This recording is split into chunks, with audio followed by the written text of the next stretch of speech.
ने लॉरेंस बिश्नोई के एनकाउंटर को लेकर इनाम की घोषणा की है और इसको लेकर हमारे संवाददाता ने क्षत्रिय करणी सेना के राष्ट्रीय संयोजक से खास बातचीत की है। आपको सुनाते हैं। एनडीटीवी राजस्थान पर हमारे साथ हैं डॉक्टर राज शेखावत, जो कि क्षत्रिय करणी सेना के राष्ट्रीय अध्यक्ष हैं। और इनसे बातचीत हम इसलिए कर रहे हैं कि कल इन्होंने एक बयान दिया जिसमें इन्होंने कहा कि जो भी पुलिस अधिकारी अगर लॉरेंस बिश्नोई का एनकाउंटर कर देता है तो उसको 1,11,11,111 रुपए डॉक्टर राज शेखावत और या फिर यूं कहें क्षत्रिय करणी सेना की ओर से दिए जाएंगे। इस बयान के बाद लगातार डॉक्टर राज शेखावत चर्चा का विषय बने हुए हैं। लोग बात कर रहे हैं कि आखिर इतनी बड़ी राशि जो कि लॉरेंस बिश्नोई को मारने के बाद किसी पुलिस के अधिकारी को देने की बात ये कर रहे हैं। तो ऐसे में इस पूरे मामले के पीछे क्या बात थी, क्यों इनको ऐसा कहना पड़ा? तो राज शेखावत साहब, क्या मामला था, क्यों आपको ये बात कहनी पड़ी? भाई, लॉरेंस बिश्नोई अभी कहां है? पुलिस कस्टडी में है, ठीक है। और लॉरेंस बिश्नोई के द्वारा, उसके चमचों के द्वारा, उसके आदेशानुसार रोहित गोदारा, वीरेंद्र चारण, संपत नेहरा, गोल्डी बरार, इन सब ने मिलकर हमारे अनमोल रत्न, हमारी धरोहर अमर शहीद सुखदेव सिंह गोगामेड़ी जी की हत्या की थी। और आज भी ये दोषी जेल में से बाहर है, कुछ विदेश बैठे हैं। तो जब सुखदेव सिंह की हत्या हुई और अब जिसने हत्या की उसका भी यही हश्र होना अनिवार्य है। तो जब कस्टडी में है तो हम पुलिस प्रशासन से ही कहेंगे ना, कस्टडी से बाहर निकाल दो।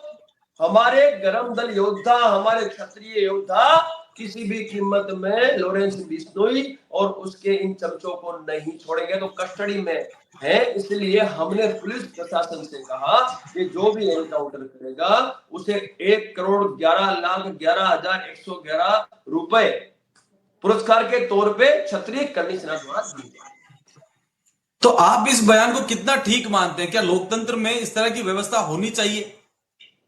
मुझे एक चीज बताइए, आप जिस व्यक्ति के लिए बात कर रहे हैं उस व्यक्ति को क्या कानून का कोई डर है? क्या संविधान का कोई डर है?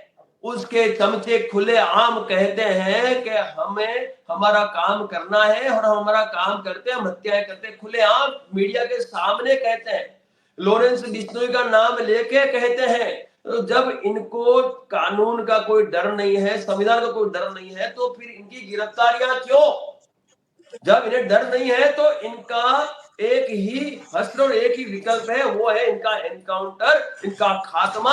और तो और देखिए आप, ये व्यापारियों से खंडनियां मांगते हैं, उनको धमकाते हैं, उनपे फायरिंग करवाते हैं, उनको डराते हैं। तो साहब, ये भय का जो माहौल है, उस भय के माहौल को खत्म करना अति अनिवार्य है। केंद्र सरकार की जिम्मेवारी बनती है कि ये भय का माहौल खत्म करे। लेकिन इतनी घटनाओं के पश्चात भी अभी भी लॉरेंस बिश्नोई और उसके चमचे खुलेआम कहते हैं कि हम 700 शूटर है।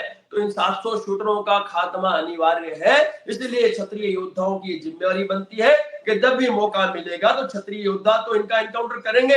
लेकिन अभी कस्टडी में है तो फिर पुलिस प्रशासन एनकाउंटर करे और क्षत्रिय करणी सेना की तरफ से जो पुरस्कृत जो राशि है वो उन्हें अवश्य दी जाएगी। नहीं, कितने दिन का अल्टीमेटम देते हैं? अगर सरकार ये एक्शन ले ले या फिर बाद में करणी सैनिक कुछ करेंगे?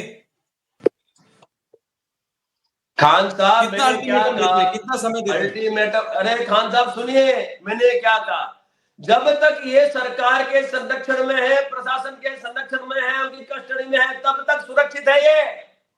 ये लॉरेंस बिश्नोई हो, चाहे ये रोहित गोदारा हो, चाहे ये वीरेंद्र चारण हो, चाहे वो अपना क्या नाम संपत नेहरा हो, चाहे फिर वो गोल्डी बरार, जब तक ये संरक्षण में है, जब तक सुरक्षित है, जिस दिन संरक्षण से हटे उस दिन क्षत्रिय योद्धा इन लोगों को बिल्कुल नहीं छोड़ेंगे, इनका नामो निशान नहीं देंगे। बिल्कुल शेखावत साहब, आपने पूरी बातें रखी एनडीटीवी राजस्थान पर। और हम कह सकते हैं कि जिस तरीके से उग्र होकर जो क्षत्रिय राष्ट्रीय राजपूत करणी सेना है उसके जो अध्यक्ष हैं डॉक्टर राज शेखावत, वो हमारे साथ जुड़े हुए थे। उन्होंने साफ तौर पर खुला चैलेंज दिया है लॉरेंस बिश्नोई गैंग को कि वो अगर उनके धक्के चढ़ गए तो उनका हाल वही होगा जो उन्होंने सुखदेव सिंह गोगामेड़ी का किया है। तो आपने देखा किस तरीके से अब माहौल पूरी तरीके से बदला हुआ नजर आ रहा है, क्योंकि अब करनी सेना भी जो है लॉरेंस बिश्नोई मामले में सामने आ चुकी है और आर पार की लड़ाई का जो है सीधा खुली जो चुनौती है वो करनी सेना ने यहाँ लॉरेंस बिश्नोई गैंग को दे दी है। धन्यवाद राज साहब।